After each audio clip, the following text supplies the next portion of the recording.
Assalamualaikum murid-murid. Hari ini kita akan selesaikan beberapa soalan yang perlu untuk dibincangkan bagi ujian Mac lepas.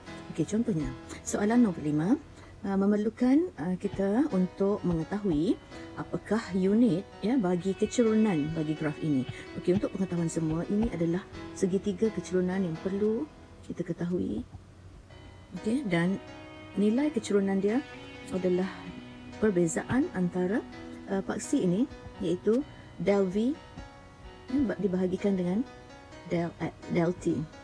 Okey, walaupun demikian, hari ini soalan ni hanya inginkan kita tahu apakah unit dia.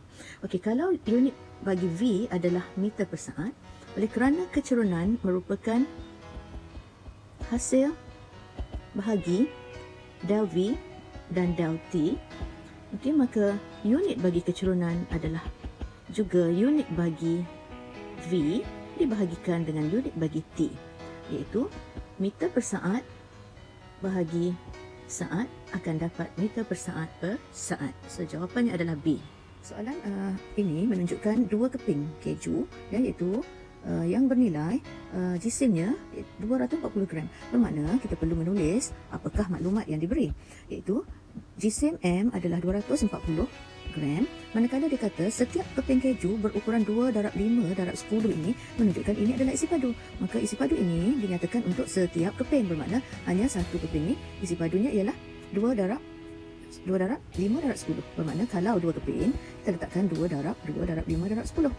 Okey, menjadikan isi padu bagi dua-dua keping ini adalah 200 cm padu.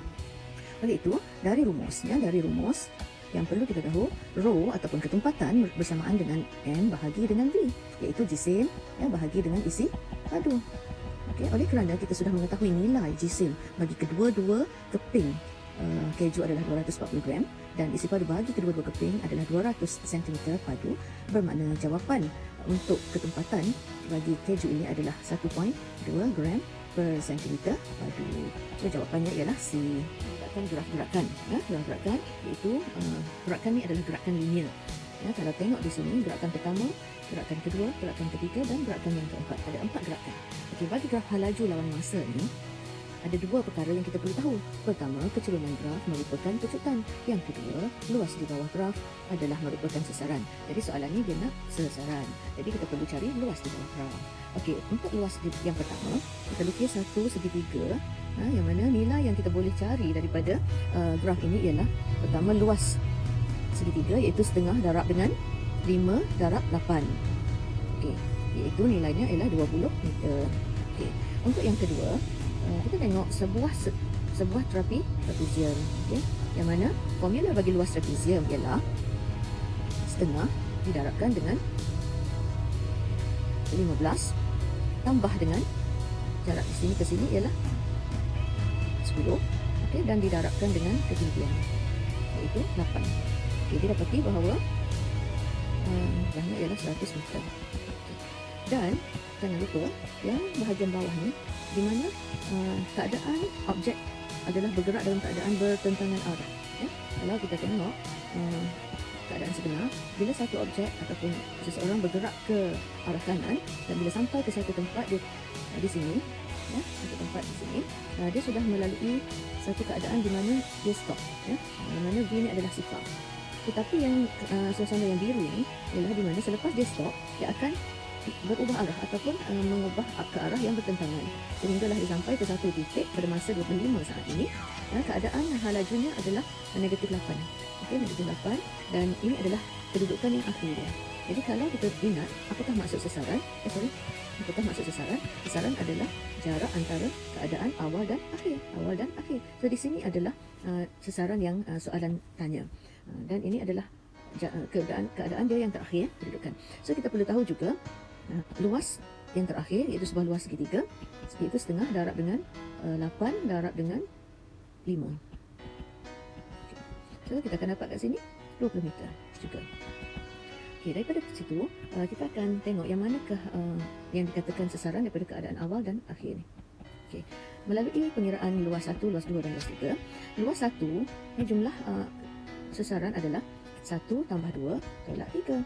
Okey, bermakna 20 tambah 100 tolak dengan 20. Okey, dan jawapan akhirnya ialah 100 meter. So jawapannya ialah B. Adalah bab cahaya iaitu kanta cembung.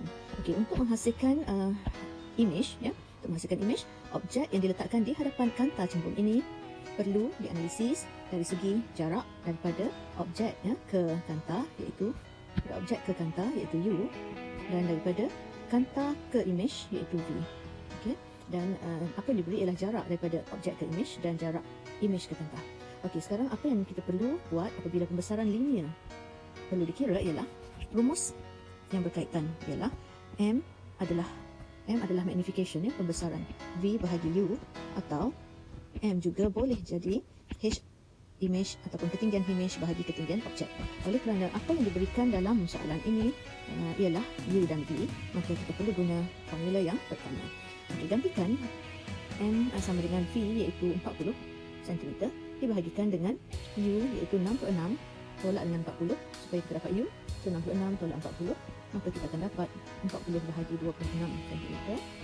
Okey, maka pembesaran linear akan menjadi 1.54.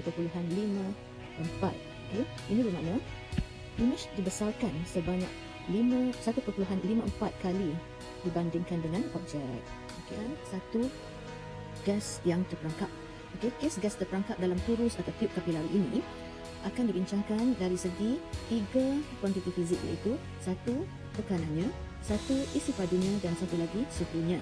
Jadi dalam kes hari ini kita akan tengok apakah nilai-nilai yang terdapat dalam soalan dan memilih hukum gas apakah yang terlibat. Okey, jika sekiranya diberi satu suhu iaitu T awal iaitu 25 darjah Celsius, dan juga diberi keadaan ketinggian ataupun kita katakan ini sebagai isi padu V1 bagi gas yang terperangkap, maka kita dapati hubungan yang terlibat ialah V dan T.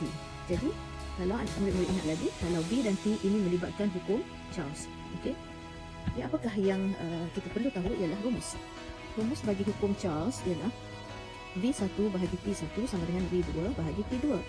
Okey, apa yang diberikan lagi dalam soalan seterusnya ialah soalan inginkan kita mencari panjang turus gas iaitu V2 apabila suhu bertambah kepada T2 70 darjah Celsius. Okey, sekarang kita ada V1, T1 dan T2, dan V2 dikehendaki untuk dikira. Okey, apa yang perlu kita buat adalah menggantikan V1 iaitu 12 cm dan T1 ialah 25 darjah Celsius, tetapi perhitungan ini mesti menggunakan unit Kelvin. Bermakna 25 darjah Celsius bersamaan dengan 25 tambah 233 Kelvin. Okey, dan seterusnya panjang turus udara yang terperangkap ataupun isi padu ini adalah V2 yang perlu kita cari dan kira berdasarkan nilai-nilai T2 iaitu 70 tambah 273 Kelvin. Okey, dalam hukum gas ini memang suhu mesti ditukar kepada Kelvin dahulu, iaitu didapati bahawa V2 bersamaan dengan 343 darab 12 dibahagikan dengan 298. Okey, dan akhirnya V2 didapati bernilai 13.8 cm. Okey, jawapan ini adalah logik kerana semakin bertambah suhu semakin bertambah suhu daripada 25 kepada 70, maka semakin bertambahlah juga panjang turus udara ataupun isi padu gas yang terperangkap. Maka jawapannya adalah ini melibatkan bab cahaya iaitu bab terakhir tingkatan 4, dan fenomena yang terlibat adalah fenomena pembiasan, dan kejadian ini adalah kejadian dalam sebenar dan dalam ketara. Okey, ini adalah disebabkan oleh apabila cahaya dari objek iaitu duduk shieling ni dikatakan objek melalui satu medium duduk sinar iaitu blok kaca, maka berlakunya satu pembiasan cahaya yang telah melalui dua medium iaitu kaca dan udara. Udara dikatakan kurang tumpat manakala kaca lebih tumpat daripada udara.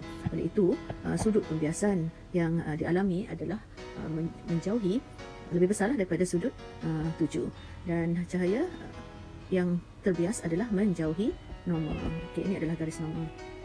Oleh itu, apabila berlakunya demikian, garis-garis putus-putus ini adalah merupakan di mana mata seolah-olah melihat bahawa imej bagi objek ini terbentuk di bahagian yang lebih cetek. Jadi ini merupakan imej yang mata pemerhati nampak, iaitu 2 cm ini bukanlah sebenarnya objek terletak, tetapi ia dikatakan sebagai dalam ketara iaitu D. Tetapi objek sebenarnya berada di D besar iaitu 3 cm dan ini dipanggil dalam nyata. Okey, dalam D kecil ini adalah dalam ketara. Okey, rumus yang terlibat untuk kita selesaikan masalah ini ialah okey, N iaitu indeks biasan bagi kaca ni adalah bersamaan dengan D dalam nyata bahagi dengan D dalam ketara, dan D dalam nyata adalah 3, D 3 cm, D dalam ketara adalah 2 cm, dan jawapannya ialah 1.5. Okey, jadi oleh itu indeks biasan bagi kaca bernilai 1.5. Jawapannya ialah C.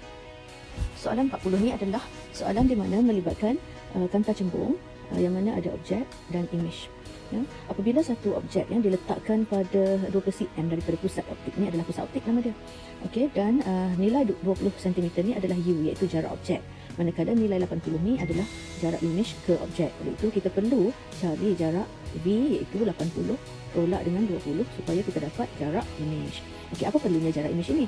Ini adalah kerana dalam formula atau rumus iaitu 1/f sama dengan 1/u tambah 1/v. Jadi ini adalah rumus, dipanggil rumus kanta nipis. Ya. Rumus kanta nipis yang mana apabila kita menggantikan nilai 1/u sebagai 1/20 tambah 1/v iaitu v adalah 60 cm, 1/60, maka kita akan dapat satu nilai 4/60 untuk 1/f. Maka akhirnya f adalah bernilai 60 bahagi 4 iaitu 15 cm. Okey, maka ini adalah jawapan. Yang terakhirnya ialah 15 cm.